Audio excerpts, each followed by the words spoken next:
മനുഷ്യന്റെ ഛായയിൽ സൃഷ്ടിക്കപ്പെട്ട മനുഷ്യന് നല്ല ഒരു ജീവിതം നയിക്കുവാൻ സാധിക്കും.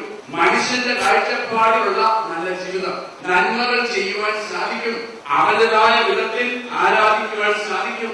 അവന്റേതായ വിധത്തിൽ പ്രാർത്ഥിക്കുവാൻ സാധിക്കും.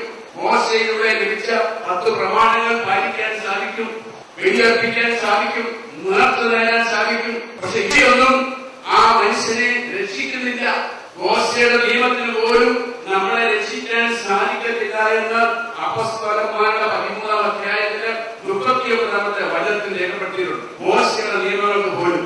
അതുകൊണ്ടാണ് ദൈവമായ യേശു തന്റെ ദൈവികത്വമെല്ലാം മാറ്റിവെച്ചിട്ട് മനുഷ്യനായി അവതരിച്ച് നമ്മൾക്ക് വേണ്ടി നമ്മളുടെ ഈ പാപകരമായ അവസ്ഥ, ഈ മരണത്തിന്റെ അവസ്ഥ, ഈ ശപിക്കപ്പെട്ട അവസ്ഥ, ഈ നിത്യമായ ദൈവമായിട്ടുള്ള വേർപെടലിന്റെ അവസ്ഥ അവൻ ഏറ്റെടുത്തിട്ട് തന്റെ മരണത്തിലൂടെ ഉത്ഥാനത്തിലൂടെ അതിനെ പരാജയപ്പെടുത്തി ഒരു പുതിയ സൃഷ്ടി ആരംഭിച്ചത്. അപ്പോൾ ഇന്ന് സർവ മനുഷ്യർക്കും രക്ഷപ്പെടാൻ ദൈവം അവസരം നൽകിയിട്ടുണ്ട്. പക്ഷെ ആ രക്ഷ സ്വീകരിക്കുവാനും സ്വീകരിക്കാതിരിക്കുവാനും ഉള്ള സ്വതന്ത്ര മനസ്സ് എല്ലാ മനുഷ്യർക്കും ഉണ്ട്. നമ്മൾ നമ്മളുടെ സ്വതന്ത്ര മനസ്സ് ഉപയോഗിച്ചുകൊണ്ട് സ്വീകരിക്കുമ്പോൾ മാത്രമേ ആ രക്ഷ നമുക്ക് കഴിയൂ. ഇവിടെ ഇരിക്കുന്ന ഓരോരുത്തരും തീർച്ചയായിട്ടും ആ രക്ഷ സ്വീകരിച്ചവരാണ്. എന്നാൽ യേശു ക്രിസ്തുവിൽ തുടർന്ന് ജീവിക്കണമെങ്കിൽ ദൈവത്തിന്റെ വചനം നമ്മുടെ ജീവിതത്തിൽ പ്രാവർത്തികമാക്കണം. ദൈവ വചനം അനുസരിച്ച് ജീവിക്കുമ്പോഴേ യേശു ക്രിസ്തുവിൽ ജീവിക്കാൻ സാധിക്കും. അങ്ങനെ യേശു ക്രിസ്തുവിൽ ജീവിക്കുമ്പോഴാണ് മറ്റ് സാധാരണ മനുഷ്യർക്കുണ്ടാകുന്ന പ്രശ്നങ്ങൾ ദൈവജനത്തിന് ഉണ്ടാകത്തില്ല. കാരണം വചനം അത് സാക്ഷ്യപ്പെടുത്തുന്നുണ്ട്. നമ്മളുടെ രോഗങ്ങളെല്ലാം 2000 വർഷം മുമ്പ് യേശു ക്രിസ്തു കുരിശിലേറ്റെടുത്തത്. 1 പത്രോസ് 2:24 നമ്മൾ വായിക്കുന്നുണ്ട്.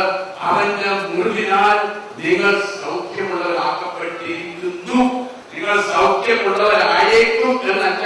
2000 വർഷം മുമ്പ് ഞാൻ നിങ്ങൾ ഈ ഭൂമിയിലേക്ക് ജനിക്കുന്നതിന് മുമ്പേ സർവശക്തനായ ദൈവം എന്റെ നിങ്ങളുടെ രോഗം ആ കുരിശിൽ നശിപ്പിച്ചത്. അന്ന് നമ്മൾ സൗഖ്യമായവരാ. ദൈവത്തെ സംബന്ധിച്ച് ഇത് മനുഷ്യന്റെ വിജ്ഞാനത്തിന് മനസ്സിലാകാത്ത ഭാഷയാണ് ഇപ്പൊ പറയുന്നത്. മനുഷ്യന്റെ ബുദ്ധിയോട് ആലോചിച്ചാൽ ഇത് മനസ്സിലാവുന്നില്ല. ദൈവത്തെ സംബന്ധിച്ച് സമയമില്ല, ഭൂതകാലമില്ല, വർത്തമാനകാലമില്ല, ഭാവികാലമില്ല. ദൈവം ഇന്നലെയും ഇന്നും എന്നും ഒരുപോലെ ഒരാളല്ലേ. യേശു ക്രിസ്തു 2000 വർഷം മുമ്പ് നമ്മൾ ഈ ഭൂമിയിൽ പിറന്നു വീഴുന്നതിന് മുമ്പായിട്ട് നമ്മളുടെ രോഗങ്ങൾ, നമ്മുടെ പാപങ്ങൾ, നമ്മുടെ ശാപം അവൻ കുരിശിൽ എടുത്തിട്ട് ഭയപ്പെടുത്തി. പിന്നെ അത് ഞാൻ എങ്ങനെ സ്വന്തമാക്കാനുള്ളത്? ഞാൻ സ്വന്തമാക്കുന്നത് ഞാൻ യേശുവിനെ പൂർണ്ണ ഹൃദയത്തോടും പൂർണ്ണ ആത്മാവോടും സർവശക്തിയോടും കൂടി ഞാൻ സ്നേഹിക്കുമ്പോ. അതെങ്ങനെയാ സ്നേഹിക്കുക? യോഹന്നാൻ 14:20 പറയുന്നു, എന്നെ സ്നേഹിക്കുന്നവൻ എന്റെ വചനം പാലിക്കും. യേശുവിന്റെ വചനം പാലിക്കുമ്പോൾ യേശുവിനെ സ്നേഹിക്കുന്നു, യേശുവിൽ വിശ്വസിക്കുന്നു, യേശുവിൽ ആശ്രയിക്കുന്നു. വചനത്തിൽ യേശു ക്രിസ്തു ജീവിക്കുമ്പോൾ 2000 വർഷം മുമ്പ് യേശു ക്രിസ്തു കുരിശിൽ എനിക്ക് വേണ്ടി നിങ്ങൾക്ക് വേണ്ടി എന്തെല്ലാം ചെയ്തിട്ടുണ്ടോ എന്റെ നിങ്ങളുടെ ജീവിതത്തിൽ ഇപ്പോൾ അത് പ്രാവർത്തികമായ രീതിയിൽ അനുഭവിക്കാൻ സാധിക്കും. ഹല്ലേലൂയ. അങ്ങനെ യേശു ക്രിസ്തുവിലാണ് ജീവിക്കുന്നത്. അല്ലെങ്കിൽ യേശു ക്രിസ്തു ജീവിക്കാൻ ആത്മാർത്ഥമായി ആഗ്രഹിക്കുന്നുണ്ട്. അതിനുവേണ്ടി പരിശ്രമിക്കുകയാണെങ്കിൽ എന്ത് രോഗമുണ്ടെങ്കിലും ഇപ്പോൾ നിങ്ങൾക്ക് ഏറ്റു പറയാം, അവന്റെ മുറിവിനാൽ ഞാൻ സൗഖ്യപ്പെട്ടിരിക്കുന്നു. നിങ്ങളുടെ രോഗം എന്തും ആയിക്കോട്ടെ, ക്യാൻസർ ആയിക്കോട്ടെ, അളർവാദമായിക്കോട്ടെ, ഡോക്ടർമാർക്ക് സുഖമാകാത്ത രോഗമായിക്കോട്ടെ, ഇപ്പോൾ ആ രോഗത്തെ നോക്കി പറ, അവന്റെ മുറിവിനാൽ ഞാൻ സൗഖ്യമാക്കപ്പെട്ടിരിക്കുന്നു. ഹല്ലേലൂയ. ഇത് മാത്രമൊന്നുമല്ല, ഇത് ദൈവത്തിന്റെ വചനമാണ്, ഇത് സത്യമാണ്. ഇത് ഞാൻ വിശ്വസിച്ച് ഞാൻ അത് പ്രഖ്യാപിക്കണം. യേശു എന്താണ് പറഞ്ഞത്? മാർക്കോസ് 11:23 പറഞ്ഞത് എന്താണ്? ആരെങ്കിലും ഈ മലയോട് ഇവിടെ നിന്ന് എഴുന്നേറ്റ് കടലിൽ ചെന്ന് കാണാൻ പറഞ്ഞാൽ അത് സംഭവിക്കുന്നത്. നമ്മൾ സംസാരിക്കുന്നത് യേശു ക്രിസ്തു ജീവിക്കുന്ന ഒരു വ്യക്തി സംസാരിക്കുമ്പോ മലകൾ പോലും മാറുന്നതാണ്. അപ്പോൾ നിങ്ങളുടെ ജീവിതത്തിൽ ഉണ്ടാകുന്ന ആ പ്രശ്നങ്ങളാണ് ഈ മലകൾ.